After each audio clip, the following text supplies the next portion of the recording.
Good morning. Today we're going to be looking at Ezekiel chapters 21 and 22. Chapter 21 starts out in verse 3. It says, I will draw my sword out of its sheath and cut off both the righteous and the wicked. Now this may seem to contradict Ezekiel chapter 18, where only the wicked were going to be taken out.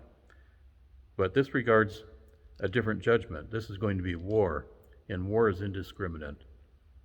So as this war comes from Babylon, both the righteous and the unrighteous are going to be killed. It's going to be a terrible, terrible time of judgment. In fact, in verse 7, it says, Sigh therefore, son of man, with a breaking heart, and sigh with bitterness before their eyes. It's got to be a terrible thing. Jeremiah saw the same thing. And Jeremiah was known as the weeping prophet because of this, that he felt God's heart in this. There was one time when I felt God's heart in a certain vision that he gave me. And I'm not a crying person, but in this vision that he gave me, God was actually weeping. And as I saw this vision, as this came about in my spirit world, seeing through what God was showing me, I began to weep. I just began to cry because I was feeling God's heart in this, on how heartbroken he was at this certain occurrence that he showed me. So as a person who grows in the Lord and becomes one with God, as David did, he said he was a man after God's own heart. He would feel God's heart in things, whether rejoicing in certain circumstances or weeping in certain circumstances. This was bringing Ezekiel and Jeremiah and some of the other prophets to weeping because of the terrible destruction that was going to be coming upon Israel. And he says, Why are you sighing? They shall answer, because of the news. When it comes, every heart will melt, all hands will be feeble, every spirit will faint, and all knees will be weak as water.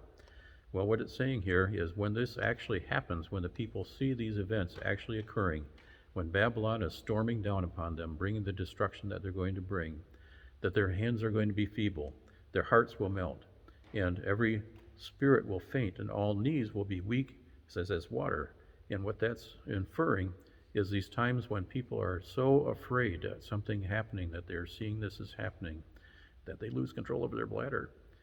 This is how bad it's going to become to Israel from Babylon. So verse 9 says, a sword is sharpened and also polished and given into the hands of the slayer. And it's important to note that Babylon is this sword, but it's in the hands of the Lord. The Lord is bringing this upon them in judgment in order to wake them up to a spiritual reality that will bring them back into fellowship and holiness before the Lord. In verse 14 it says, the third time let the sword do double damage.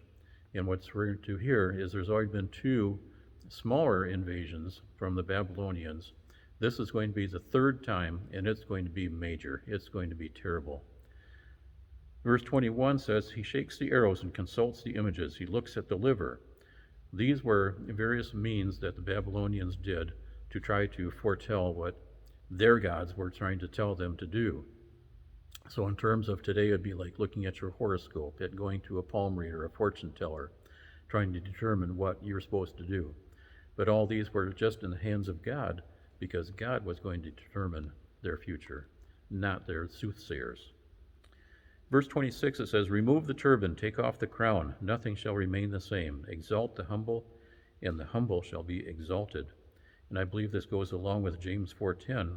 It says, humble yourselves in the sight of the Lord, and he will lift you up. So in terms of this, it's going to be the leaders of the Israelites that's going to be humbled. Some of these false prophets that said this is going to be fine, everything's going to be good. They're going to be humbled and shown that they're not correct, that they were not obeying the Lord. Verse 27 says, until he comes whose right it is, and I will give it to him. Zedekiah was the last of a long line descended from David to reign in some sense over Jerusalem and Israel. So there's not going to be another one until Jesus Christ himself becomes Lord and King of Kings and Lord of Lords and over Israel. And he will judge correctly, he will lead correctly. Going into chapter 22, it talks about the bloody city. In verse 2, it says, she was the bloody city for her many crimes that showed disregard for human life. Well, what do we see in today, though? We see abortion. We still have the bloody city.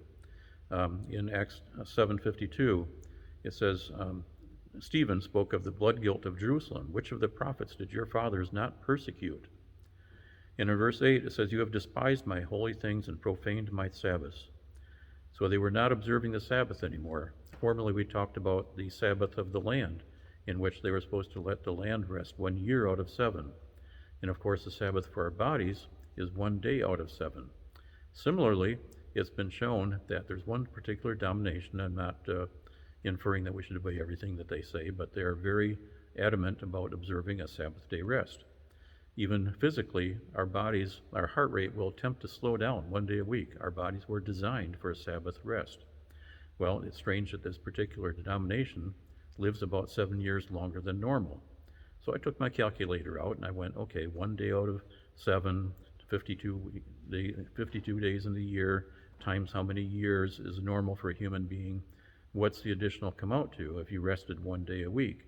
Well, it comes out to about 7 years, which is about how much longer they live. So again, God wants to bless us with a long and holy life if we observe and take a day a week, which is sort of a tithe of our time, and spend it not working but with God.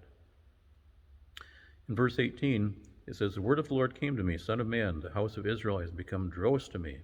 They are all bronze, tin, iron, and lead in the midst of a furnace." So God, through this persecution from Babylon, is trying to purify them. He's trying to bring them back into a pure silver, a pure gold that can be holy unto him. Verse 26 says, "Her priests have violated my law and profaned my holy things. The priests of Israel did not take their appointed role to serve and teach the people. Their own lives were corrupt, and they performed their priestly service in disgraceful ways. They have not distinguished between the holy and the unholy." So do we see that today in our churches? Many pastors of churches are not living holy lives.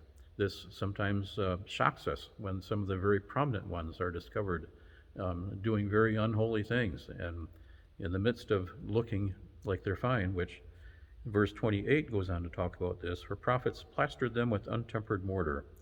The false visions and divine lies of the false prophets were spoken in the name of the Lord."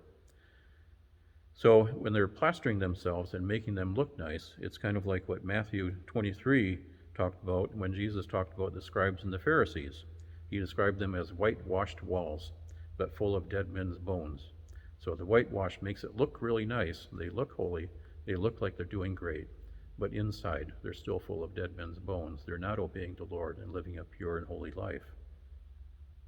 So we end up with verse 30. It says, "So I sought for a man among them who would make a wall and stand in the gap before me on behalf of the land, that I should not destroy it. But I found no one." God did not find a man to stand in the gap at this time, which I'm sure even brought more weeping to Ezekiel and to Jeremiah and some of the other prophets.